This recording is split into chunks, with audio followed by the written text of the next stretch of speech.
Assalamualaikum warahmatullahi wabarakatuh. Semoga kesehatan, keselamatan senantiasa menyertai kita semuanya.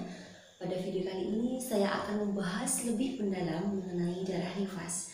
Tapi sebelumnya jangan lupa like, comment, subscribe, dan tekan loncengnya dulu. Untuk pengertian dan banyak sedikitnya nifas sudah saya bahas pada video sebelumnya. Nah, pada video kali ini saya akan membahas permasalahan-permasalahan yang sering terjadi pada wanita yang sedang nifas, seperti halnya kasus yang dialami oleh Mama Rafif. Ini dia cuplikannya. Assalamualaikum, saya mau cerita tentang nifas saya. Untuk anak yang pertama selama 40 hari, untuk anak yang kedua selama 59 hari. Selama 2 minggu keluar darah merah kental, kemudian flek-flek coklat, dan tepat 40 hari setelah melahirkan saya sudah berhenti mengeluarkan darah. Kemudian setelah 2 minggu kemudian saya mengeluarkan darah lagi, keluar darah lagi selama 5 hari. Pengalaman nifas beliau untuk anak yang pertama adalah selama 40 hari. Hal ini adalah hal yang umum dialami oleh wanita yang sedang nifas, karena paling sedikitnya nifas adalah setetes darah, umumnya 40 hari dan paling lama adalah 60 hari. Akan tetapi untuk pengalaman nifas beliau pada anak yang kedua adalah selama 59 hari dan darahnya terputus-putus atau tidak keluar darah. Jadi 40 hari beliau mengeluarkan darah, kemudian berhenti atau tidak mengeluarkan darah selama 14 hari, kemudian keluar darah lagi selama 5 hari. Karena terhentinya darah adalah selama 14 hari, maka darah yang akhir merupakan darah nifas. Begitu juga saat terhentinya darah itu juga dihukumi nifas. Kenapa demikian?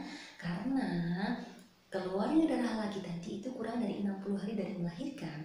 Kemudian jarak waktu di antara terhentinya darah dan keluarnya darah lagi itu tidak melebihi 15 hari. Lalu bagaimana jika terhentinya darah itu melebihi 15 hari?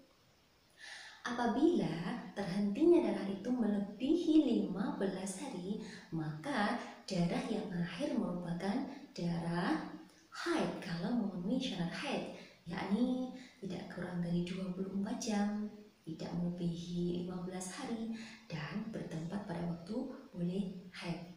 Contohnya, ada seorang wanita setelah melahirkan itu mengeluarkan darah selama 30 hari.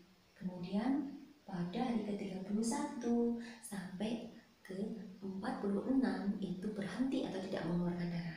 Kemudian pada hari ke-47 sampai 60 itu mengeluarkan darah. Apabila ada kasus seperti ini, maka pada hari pertama sampai hari ke-30 itu dihukumi nifas karena keluarnya darah tidak melebihi 60 hari dari melahirkan.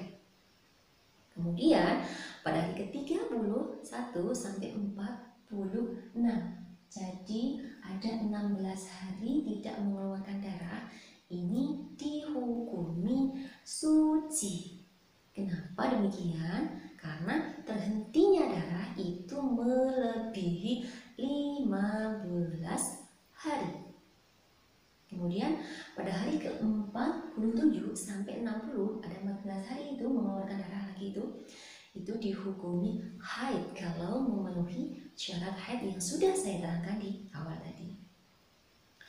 Lalu bagaimana apabila ada kasus setelah melahirkan tidak langsung mengeluarkan darah, akan tetapi bersih terlebih dahulu baru mengeluarkan darah? Apabila keluarnya darah itu sebelum melewati 15 hari dari melahirkan, maka termasuk darah nifas. Begitu juga di antara setelah melahirkan sampai keluarnya darah itu juga dihukum nifas. Akan tetapi apabila keluarnya darah itu setelah 15 hari dari melahirkan, maka darah tersebut merupakan darah haid kalau memenuhi syarat haid. Contohnya, ada seorang wanita setelah melahirkan itu tidak langsung mengeluarkan darah selama 14 hari. Kemudian pada hari ke-15 sampai hari ke-30 mengeluarkan darah. Kalau ada kasus seperti ini, maka apa? Maka nifasnya adalah mulai hari pertama sampai hari ke-30 itu dihukumi nifas semuanya. Kenapa? Karena tidak keluar darah itu kurang dari 15 hari. Jadi ibadah-ibadah sholat, ibadah puasa yang dilakukan pada hari pertama sampai hari ke-14 itu tidak sah. Kemudian contoh yang kedua, ada seorang wanita setelah melahirkan tidak langsung mengeluarkan darah selama 16 hari. Kemudian pada hari ke-17 sampai ke-30 beliau mengeluarkan darah. Kalau pada kasus ini maka apa? Hari pertama sampai hari ke-16 itu dihukumi suci karena tidak keluarnya darah itu lebih dari 15 hari. Kemudian pada hari ke-17 sampai 30 itu dihukumi haid kalau memenuhi syarat haid yang sudah saya paparkan di awal tadi. Kemudian sebelum saya akhiri, saya mengingatkan bahwasanya wanita yang sedang nifas itu haram melakukan hal yang haram bagi wanita yang sedang haid, termasuk mandi untuk bersuci. Oleh karena itu, ketika nifas belum selesai, maka mandi wiladah atau mandi setelah melahirkan itu tidak boleh. Jadi mandi wiladahnya itu bareng nanti sama mandi nifas. Kalau darah nifas itu benar-benar sudah terhenti. Yang dimaksud darah sudah terhenti itu yang bagaimana? Yang dimaksud darah itu sudah benar-benar terhenti adalah ketika kapas itu dimasukkan ke dalam farj yang tidak kelihatan ketika jongkok. Itu ketika kapas tersebut dikeluarkan maka tidak ada darah sama sekali. Gitu. Semoga taufik dan hidayah senantiasa menyertai kita semuanya. Afdhalus sholawati semoga senantiasa tercurahkan kepada baginda tercinta Nabi Agung Muhammad SAW. Walhamdulillahirabbil alamin. Jangan lupa like, comment, subscribe dan bagikan video ini ke teman-teman kalian apabila video ini bermanfaat. Terima kasih. Wassalamualaikum warahmatullahi wabarakatuh.